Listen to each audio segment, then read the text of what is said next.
This is it, friends. Social Security and Medicare are on the rocks. Lawmakers from both parties are being urged to step up and take immediate action. Top leaders are also calling for new measures to be passed to fix these programs and expand benefits. One proposal could increase monthly checks by hundreds of dollars. My dear friends, please make sure that you watch until the end of this video.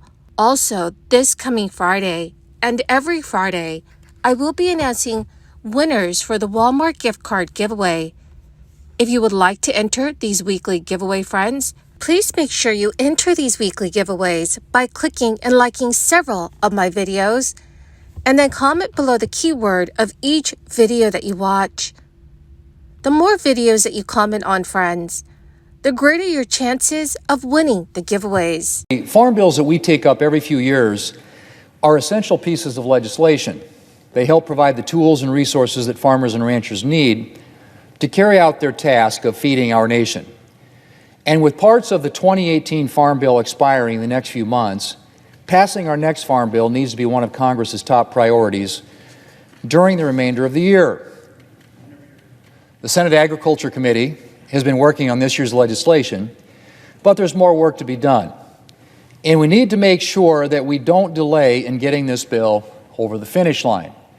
Farmers and ranchers already face a lot of uncertainty in their profession. Few jobs are as subject to market fluctuations or the whims of the weather, and the least that we can do is to have in Congress make sure that they know that the critical programs won't be expiring, and they will continue to have access to essential resources that help make farming and ranching possible.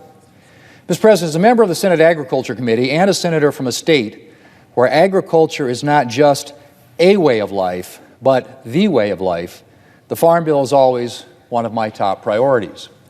I've had the privilege of helping to craft 4 farm bills during my time in Congress. And for me, the process always begins and ends with farmers and ranchers. I've been gearing up for the 2023 Farm Bill pretty much since work finished on the last one. And last year, I kicked off a series of roundtables with agricultural producers to hear firsthand from farmers and ranchers what they need from this year's Farm Bill.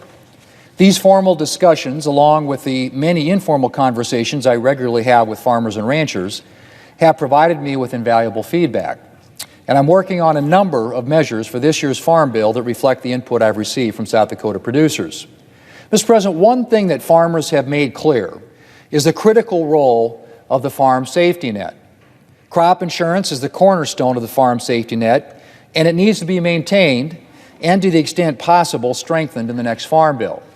Currently, the agricultural risk coverage and price loss coverage programs, which help offset losses when prices for agricultural commodities drop, are not always proving sufficient.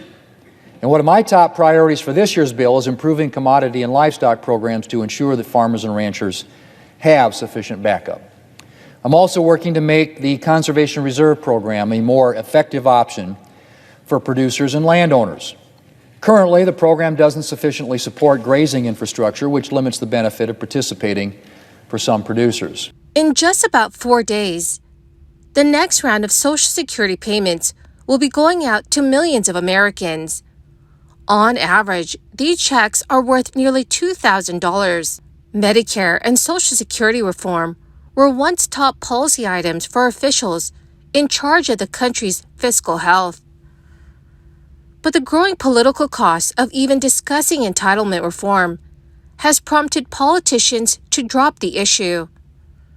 During a new interview, Senate Republican Bill Cassidy said, "Politically, it is a losing position." Senator Cassidy is a top Republican on the Senate Committee on Health, Education, Labor, and Pensions. This year, he was also a leader in a bipartisan working group for a proposal to extend the life of Social Security, which projections say could be insolvent by 2033. However, Senator Cassidy said President Biden has made it clear he is not interested in even bipartisan proposals to ensure the sustainability of Social Security. Former President George W. Bush made Social Security reform efforts a core pillar. Even former President Obama attempted to improve Social Security finances by changing certain costs of living metrics.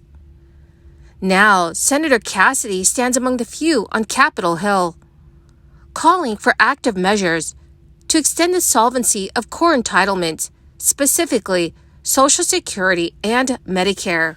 Democrat-fueled accusations that Republicans wanted to gut Social Security and Medicare during debt limit negotiations were so potent that House Speaker Kevin McCarthy swore that they were off the table at the time.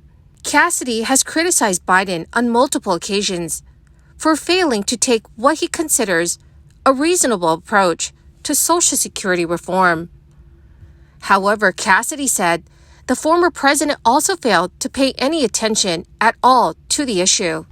Representatives Chellie Pingree, John Larson, and more than 175 Democrats in Congress have introduced a landmark Social Security 2100 Act.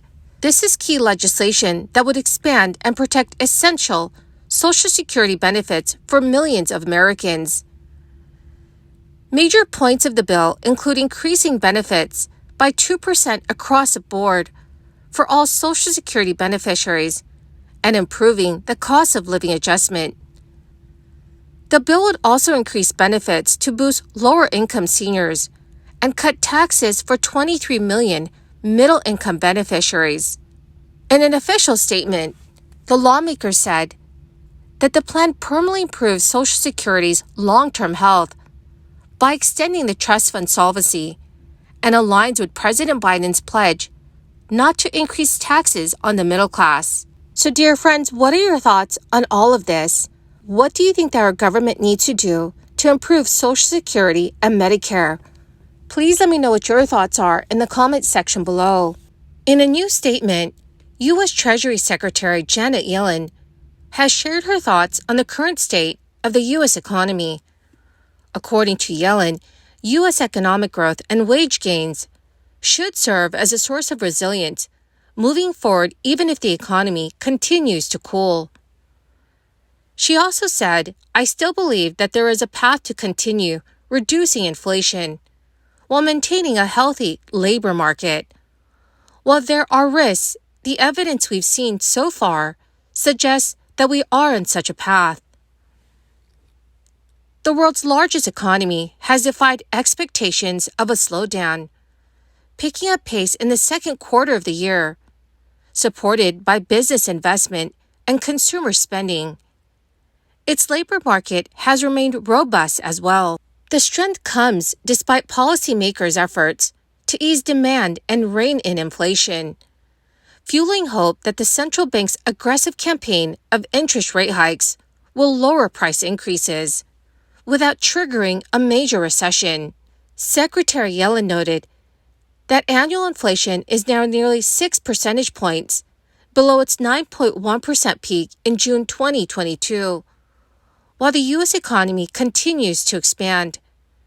She also stated that real average hourly earnings have increased over the past year as well, reversing some wage inequality that has accumulated in recent decades. In July, consumer inflation inched up for the first time in about a year, keeping pressure on the central bank as officials mull further interest rate hikes. But the inflation figure remains moderate compared with last year's numbers. So, dear friends, do you think our government is doing enough to reduce the cost of goods and services? Please let me know in the comments section below. Well, my magnificent and most marvelous friends, that is the end of my daily stimulus update video for this morning. My dearest friends, thank you so much for being part of this community and for being here every single day. To say thank you and to show my appreciation, I will be announcing winners every Friday for the Walmart gift card giveaway. Please make sure, friends, that you enter these weekly giveaways simply by clicking and liking several of my videos, and then comment below the keyword of each video that you watch. The more videos that you comment on, friends, the greater your chances of winning the giveaways. Thank you and have a wonderful and very blessed Sunday.